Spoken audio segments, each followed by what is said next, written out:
Hello, everyone. My name is Carol Ann Davis, and I am here as part of the Social Distance Reading Series, a project of the Vermont School and Green Mountains Review. My name is Carol Ann Davis, and I am the author of 3 books, 2 that are poetry books, and 1 essay collection, all from Tupelo Press. My latest book is called The Nail in the Tree: Essays on Art, Violence, and Childhood, and it recounts my experience living in Sandy Hook, Connecticut on the day of and in the aftermath of the Sandy Hook shooting. My sons were at a neighboring elementary school, and the essays in the collection talk about my time in Sandy Hook with them. I am really excited about this book, and I hope you go to tupelopress.org and check it out. But given that this is a poetry reading series and that I have 2 books from Tupelo, I'd rather read some new poems, some poems from the book and a couple new poems that speak to our present moment in this crisis that we're in with the global pandemic. I really appreciate all of us getting together online. I want to read some poems that hopefully contribute a little bit of calm or solace to the moment that we're in, and maybe recall to us some of our former life that we will return to. So I'm going to read a couple of poems from Atlas Hour, my collection. My subjects before all the time that I've been writing, my subject has generally been my children. And this first poem I'm going to read has school buses and lots of things in it that call to early childhood, notes home from school, and things like that. This poem is called At This Hour.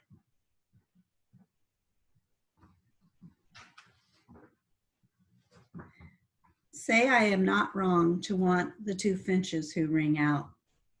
Say I've begun to lose my way. No one dies from saying it. No one even turns in their sleep. Certainly I've fallen into old patterns, the tile markings, the blue of the milkmaid's apron in the painting, the boy's homework cascading from the high table. And more, the note saying, today I felt moody. I ate very little at lunchtime. At nap I slept. That plus the hand-lettered sign over the cafeteria freezer offering your choice of chocolate or skim. It has a certain feel to it. Easily it becomes life as we know it. Still, there's something else. It's dawn now. The school buses flash their warning lights. Even moments ago, I could feel it. The sky purpling to blue, the leaves of the maple. There's no maple, but I do remember one, Japanese or red, a companion from a dream.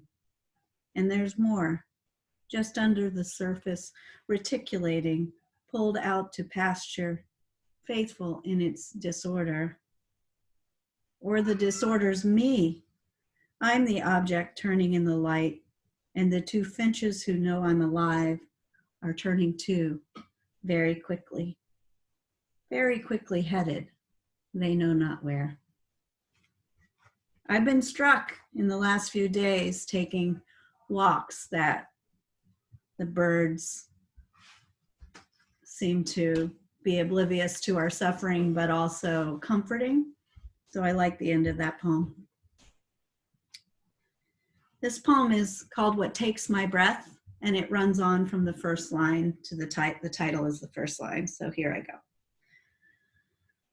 What takes my breath is just the weight of footstep on stair, or the moment one takes before calling a name, as if somehow, hymnody, calumny, grace, the world could empty into our slightest touch, empty itself slowly and give over its translucence. Something of being born in it or to it, so that where it is dark, we let it be dark. Light, light. So those are both from Atlas Hour, which was published in 2011. I'm gonna read two poems from more recent work from the Beloit Poetry Journal, a great small poetry journal. And they're out just now. And they also deal with sort of the brokenness of the current moment, but also its beauty. And I want to just show you the shape of them is quite strange. They just one run-on sentence. Not really, there's punctuation, but it looks like one run-on sentence. And they're easier to be heard aloud than I think to read on the page. So lucky you. The first one is about Sagrada Familia, the great unfinished cathedral in Barcelona that I guess no one can be in right now. So maybe I'm calling back to a time when we could all be together in public spaces. You could in this shiny place, La Sagrada Familia. You could into this shiny place insert yourself. And what harm would it do? A little skin peeling off where you were first kissed, a room undone by its own spacious opening. Do something that responds to your psychic state. Yes, that's just the light hitting the window the way the crazy architect wanted. He's long dead, but above us they're pouring concrete into his molds. See what it looks like to run your hand along the floor. Can skin possibly keep up with that holy? What harm would it do to try? Touch the place of first kiss and keep it coming, as if to keep our worries in cobalt or amber, depending on time of day. What, after all, is trying or ruin against a nothing you can't name? The time we are here, let's don't. Let's get dizzy just by raising our heads to the shine inside, answering someone's approximation of the holy.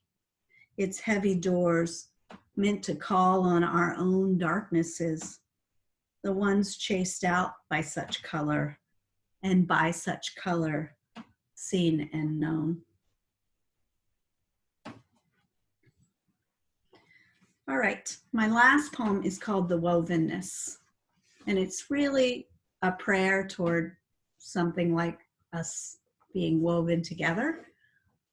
It's definitely influenced by my time here in Newtown, but it's a wish that's appropriate for this moment too, which is also a tragic moment. The Wovenness.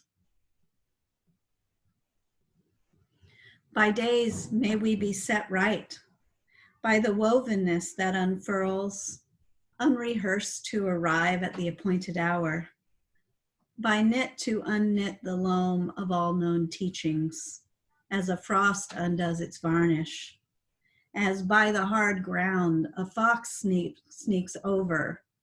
May we be set right, we who become as we are made, the way sewing predicts its lovely seam. By days sleeting or clear, to see the way, the cold air shores itself, then disappears. By bright sunshine counted backwards from the last room we were in together. Bright as bright, the one before that, and so on. By the letting and the let's keep, to return to years of befores, by school, fire, and ordinary house, to admit the high road where a wind disavows our seamlessness, and by dint of a thief's shelter, do we marry the us kept back to us taken.